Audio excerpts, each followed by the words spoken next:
Hello everyone, मैं इस video में डिस्कस कर रही हूँ हिस्ट्री के फर्स्ट चैप्टर को जिसका नेम है फ्रेंच रेवोल्यूशन। इसके पहले लास्ट वीडियो में हमने डिस्कस करा था कि कई सारे रिवॉल्ट्स के बाद लुई 16 ने नेशनल असेंबली को एक्सेप्ट कर लिया था और फर्स्ट एंड सेकंड स्टेट के पास जितने भी प्रिविलेजेस थे अभी खत्म हो चुके थे और गवर्नमेंट के पास काफ़ी सारा पैसा आ चुका था। तो नाउ हमारा नेक्स्ट टॉपिक है 2.1 France becomes a constitutional monarchy. The National Assembly completed the draft of the Constitution in 1791। National assembly ने जो कॉन्स्टिट्यूशन का ड्राफ्ट था, मतलब जो उसका रफ वर्क था, वो 1791 में कंप्लीट कर लिया था। 1789 में स्टार्ट हुआ था और इसका मेन ऑब्जेक्टिव क्या था इसे बनाने का?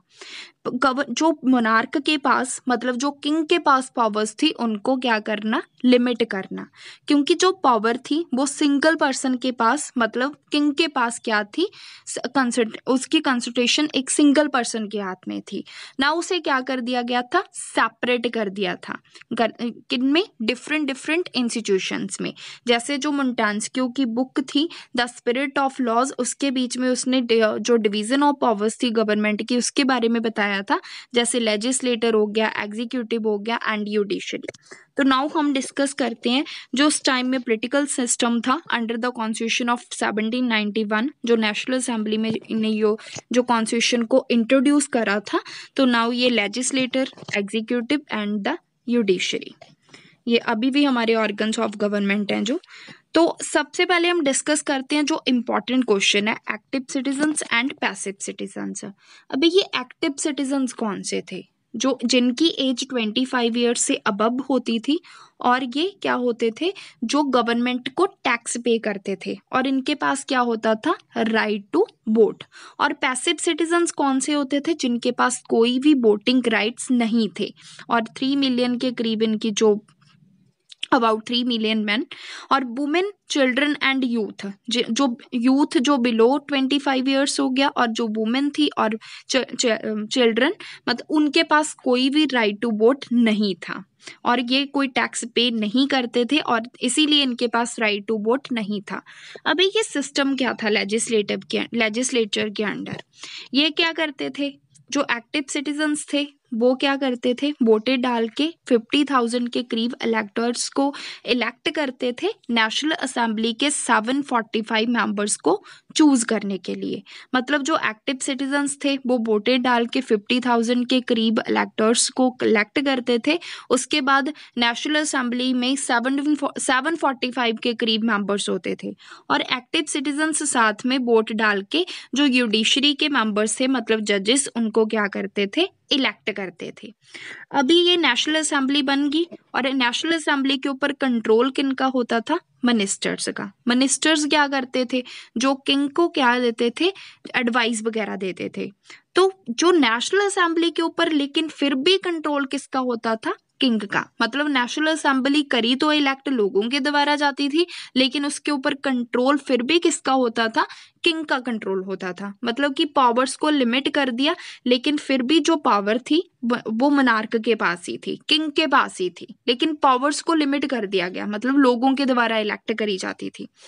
तो ये थी जो उस टाइम में नेशनल असेंबली ने कॉन्स्टिट्यूशन को इंट्रोड्यूस करा था, उसके बीच में सिस्टम कैसे चलता था। अभी ये जो the constitution of 1791 vested the power to make laws in the National Assembly which was indirectly elected. अभी जो हमने ये सिस्टम डिस्कस करा, जो इनडायरेक्टली इलेक्शंस होती थी, इनडायरेक्टली इलेक्ट करा जाता था, that citizens voted for a group of electors. वो जो सिटीजन्स थे, सिटीजन्स क्या करते थे, वो ग्रुप ऑफ इलेक्टर्स को इलेक्ट करते थे, फिर वो आगे किनको चूज करते थे, असेंबली को, जो अभी हमने डिस्कस करा था। लेकिन सारे सिटीजन्स के पास राइट टू वोट नहीं था। किनके पास था, ओनली जो अबव 25 ईयर्स थे और जो क्या करते थे, एटलीस्ट अपने 3 डेज का जो उनकी जितना भी वो 3 डेज में कमाते थे, जहाँ हम कह सकते हैं 3 लेबर्स की जितनी कमाई होती थी, उनका वो जो टैक्स पे करते थे, उनको कौन सा स्टेटस दिया जाता था, एक्टिव सिटीजन्स का, जो अभी हमने डिस्कस करा था यहाँ पे। तो ये थे एक्टिव सिटीजन्स। और next that's they were entitled to vote, इसीलिए उनको वोट मिलती थी। और जो अब टैक्स नहीं पे करते थे, जैसे वुमेन होगी, और जो इनको कौन सा नेम दिया जाता था, पैसिव सिटीजन्स का। और कौन थे जो अभी हमने ऊपर डिस्कस करे थे। और इनको क्वालिफाई करने के लिए, to qualify as a elector then as a member of National Assembly, a man had to belong to highest bracket of tax pairs.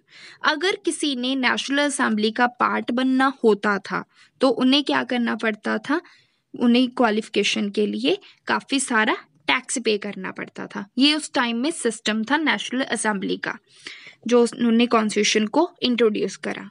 अभी जो ये अपना पढ़ लेना। नेक्स्ट, जो the constitution began with the declaration of rights of man and citizen. जो constitution की beginning थी वो किससे स्टार्ट होती थी, जो declaration of rights of man and citizen, उनके राइट्स के थ्रू। राइट्स सच एज, कौन से राइट्स थे, ये एक टाइप की लेजेसी भी है जो हमने हमारे इंडियन कॉन्स्टिट्यूशन ने भी फ्रेंच रेवोल्यूशन से अडॉप्ट करी हुई है।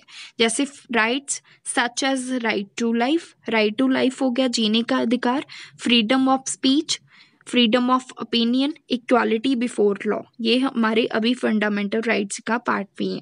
जैसे जीने का अधिकार हो गया, राइट टू स्पीच हो गया, स्पीच का अधिकार, ओपिनियन का अधिकार, गवर्नमेंट के सामने, लॉ के सामने इक्वालिटी होगी। Were established as a natural and the inalienable rights, इन्हें एज कुदरती राइट्स के अकॉर्डिंगली, जिन्हें कोई चेंज नहीं कर जो मतलब एक कुदरती राइट्स नेचुरल राइट्स के तरह उन्हें रिकॉग्नाइज करा गया। They belong to each human being by birth, वो कहते थे कि नेचुरल राइट्स जो हरेक ह्यूमन बींग को उनके बर्थ के साथ मिले हैं, उनके जन्म के आधार, मतलब जब उनका जन्म हुआ तभी मिले हैं। And could not be taken away, और इन्हें कोई भी उनसे छीन नहीं सकता। It was the duty of state to protect each citizens natural rights, और ये गवर्नमेंट की ड्यूटी है, मतलब कि स्टेट की ड्यूटी है हर एक सिटीजन्स के राइट्स को क्या करना, प्रोटेक्ट करना। तो ये सारे जो declaration of rights man and women की सोर्स सी में सारे यहाँ पे डिस्कस करे हुए हैं। तो नेक्स्ट यहाँ पे जो पॉलिटिकल सिंबल्स थे उस टाइम में, ये काफ़ी इंपॉर्टेंट है, ये आप सारे देख लेना, जो सारे यहाँ पे इन्होंने शो करे हुए हैं कि उनका क्या मेन मोटिव था सारे पॉलिटिकल सिंबल्स का।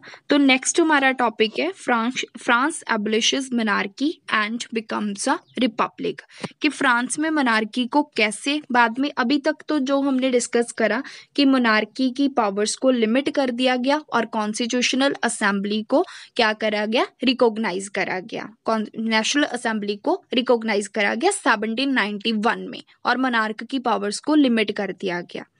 लेकिन यहाँ पे नेक्स्ट टॉपिक में कि मोनार्की कैसे खत्म हुई फ्रांस में और रिपब्लिक कैसे आई, उसके बाद फिर नेपोलियन का रूल आया, फिर दोबारा से वहाँ पे मोनार्की आई।